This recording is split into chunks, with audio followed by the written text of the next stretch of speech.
भगवान बुद्ध को ज्ञान प्राप्त हुआ।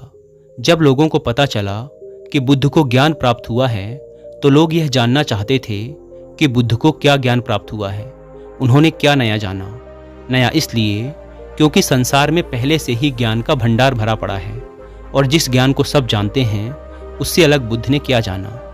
एक दिन बुद्ध के पास एक व्यक्ति आया और उसने बुद्ध से कहा, हे बुद्ध, मैं एक ज्ञानी व्यक्ति हूँ।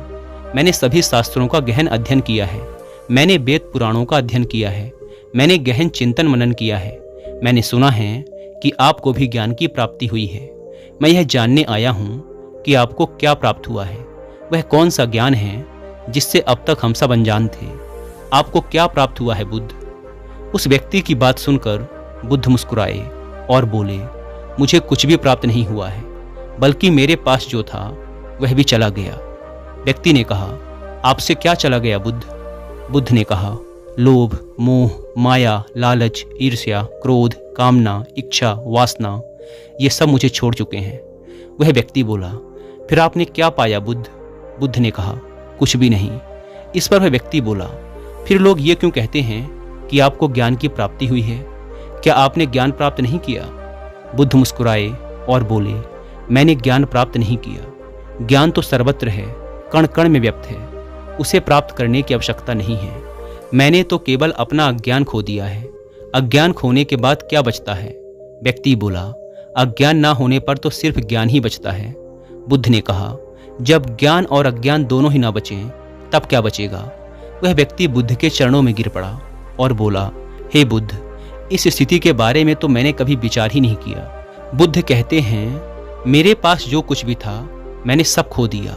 सब छूट जाने के बाद मुझे पता चला कि जिन चीज़ों से मैं प्रेम कर रहा था, जिन चीज़ों को मैं पाना चाहता था, वह सत्य ही नहीं थी। फिर वह सत्य क्या था जिसे बुद्ध ने प्राप्त किया? बुद्ध कहते हैं कि मैंने सब कुछ खो दिया, तब मुझे ज्ञान दिखाई पड़ा। लेकिन इसके विपरीत हम सब कुछ पाना चाहते हैं। बुद्ध खोने की बात करते हैं और हम पाने की बात करते हैं। हम ध्यान करते हैं ज्ञान प्राप्ति के लिए, लेकिन क्या हम स्वयं को अज्ञानी मानने के लिए तैयार हैं? क्योंकि जो ज्ञानी है उसे ज्ञान प्राप्त करने की क्या जरूरत है, क्योंकि वह तो पहले से ही ज्ञानी है। और एक समस्या यह भी है कि हम अपने आप को ज्ञानी मानते हैं और ज्ञान भी प्राप्त करना चाहते हैं। भला यह कैसे संभव है? क्योंकि ज्ञान तो उसे ही हासिल हो सकता है जो अज्ञानी हो। पहले तो हम यही नहीं समझ पाते कि ज्ञान क्या है और अज्ञान क्या है। ध्यान से समझने का प्रयास करोगे तो पाओगे कि जिसे हम ज्ञान समझ रहे हैं वह अज्ञान ही है। हमारा ज्ञान ही हमारा अज्ञान है। उदाहरण के लिए, हमारा ज्ञान कहता है कि हम श्वास लेते हैं और जीवित रहते हैं, लेकिन अगर ध्यान से देखोगे और विचार करोगे तो पता चलेगा कि हम कभी श्वास नहीं लेते। श्वास स्वतः ही चलती है, क्योंकि अगर हम श्वास ले सकते और बंद कर सकते तब हम कभी भी श्वास को बंद कर सकते थे और शुरू कर सकते थे। फिर कोई भी व्यक्ति मुर्दा ना होता। अगर मुर्दा होता तो मुर्दे भी सांस ले रहे होते। तब यह हमारा ज्ञान ही है जो कहता है कि हम सांस लेते हैं। धरती पर जब से मनुष्य आया है तब से अब तक मनुष्य एक ही प्रकार से चल रहा है। क्या आपने गौर किया?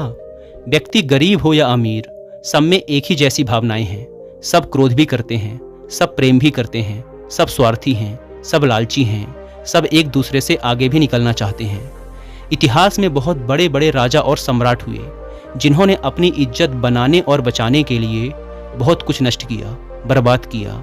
लेकिन आज वो राजा और सम्राट नहीं हैं, उनकी जगह हम हैं। जो एक राजा या सम्राट करता है वही एक गरीब व्यक्ति भी करता है।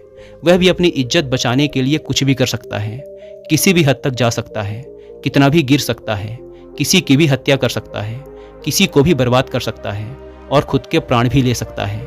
और अंत में चाहे कोई सम्राट हो या कोई गरीब व्यक्ति हो, दोनों एक ही स्थिति में प्राण त्यागते हैं। एक सम्राट हो सकता है कि युद्ध के मैदान में अपने प्राण त्यागे, और एक गरीब व्यक्ति हो सकता है कि अपनी झोपड़ी के बाहर खुले मैदान में प्राण त्यागे। लेकिन प्राण निकलने में पीड़ा तो एक जैसी ही होती है। हजारों सालों से सब कुछ एक जैसा ही घटित हो रहा है, उसमें कोई बदलाव नहीं हुआ है, सिर्फ चेहरे बदल रहे हैं। फिर भी हम इतने ज्ञानी व्यक्ति हैं कि उन सब से हम कुछ भी नहीं सीखते। हम भी वही गलतियां दोहराते हैं जो पहले ही हो चुकी हैं, और उसका परिणाम भी हम जानते हैं, फिर भी उन्हीं गलतियों को बार बार करते रहते हैं। इसीलिए बुद्ध कहते हैं हम अज्ञानी हैं, क्योंकि जिससे हम अपना ज्ञान समझ रहे हैं वही ज्ञान हमें सत्यता से दूर रखता है। बुद्ध जिस सत्य की बात करते हैं, उन्हें जो सत्य प्राप्त हुआ या जो सत्य होता है वह ब्रह्मांडीय होता है। वह हर जगह, हर समय, हर स्थिति पर एक जैसा ही होता है, उसमें कोई बदलाव नहीं होता है। लेकिन हमारा जो ज्ञान है, हमारा जो सत्य है, वह परिस्थिति, समय और स्थान के बदलने पर बदल जाता है। एक सत्य जो भारत में सत्य है वो दूसरे देशों में असत्य हो जाता है। जैसे प्रेम और करुणा एक यूनिवर्सल सत्य है, यह हर जगह, हर स्थिति में एक जैसा ही होता है। यह हर जीवों में एक जैसा ही प्रकट होता है, चाहे इंसान हो या जानवर। जैसे एक माँ अपने बच्चे से प्रेम करती है, वैसा ही एक गाय अपने बछड़े से करती है। प्रेम जाति, धर्म और शारीरिक बनावट से परे है। इसीलिए बुद्ध प्रेम और करुणा की बात करते हैं। लेकिन बुद्ध जिस प्रेम और करुणा की बात करते हैं, हम उसे समझ नहीं पाते। प्रेम तो हम भी करते हैं, लेकिन क्या वास्तव में हम प्रेम करते हैं? एक पति कहता है, मैं अपनी पत्नी से बहुत प्रेम करता हूँ, लेकिन कुछ समय बाद वही पति अपनी पत्नी की हत्या कर देता है। अब यह कैसे संभव है कि जहाँ प्रेम था, अब उसकी जगह क्रोध ने ले ली? क्योंकि यहाँ प्रेम था ही नहीं, सिर्फ शारीरिक आकर्षण था। इसीलिए वह समय के साथ बदल गया। हम प्रेम या कोई भी व्यवहार कहाँ से सीखते हैं? यह हम अपने परिवार, आसपास के लोगों और समाज से ही सीखते हैं। हमारी बुद्धि हमारे विचारों से ही निर्मित होती है, लेकिन हमारे आसपास के माहौल से ऐसे विचार हमारे अंदर डाले जा रहे हैं जिससे हमारी बुद्धि और समझ का पतन होता जा रहा है, वह विकृत होती जा रही है। प्रेम एक स्वाभाविक प्रक्रिया है जो स्वयं प्रकृति की देन है, और यह प्रकृति का एक हिस्सा भी है। प्रकृति हमसे प्रेम करती है, वह हमारा सभी प्रकार से ध्यान रखती है, लेकिन इसके बदले वह कभी हमसे कोई मांग नहीं करती, जबकि हम ही प्रकृति को नष्ट करने में लगे रहते हैं। यह वह प्रेम है जो हमारे अंदर भी होता है, लेकिन हम इसे भूल गए हैं। जिस प्रेम को हम जानते हैं और प्रेम समझते आ रहे हैं, वो बनावटी है, वह स्वार्थ पर टिका हुआ है।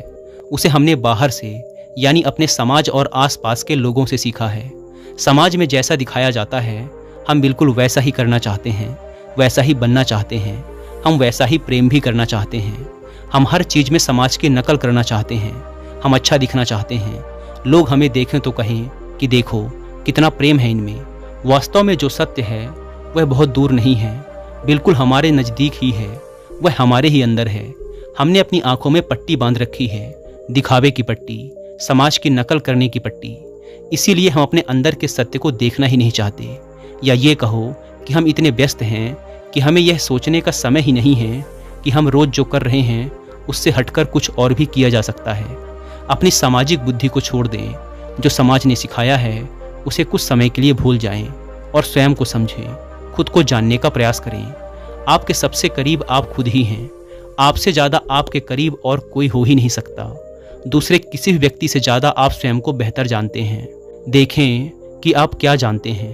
क्या सच में आप अपने बारे में कुछ जानते भी हैं, या बस ऐसे ही जिए चले जा रहे हैं? जन्म लेना और रोते चिल्लाते इस दुनिया से चले जाना इस जीवन का उद्देश्य कदापि नहीं है।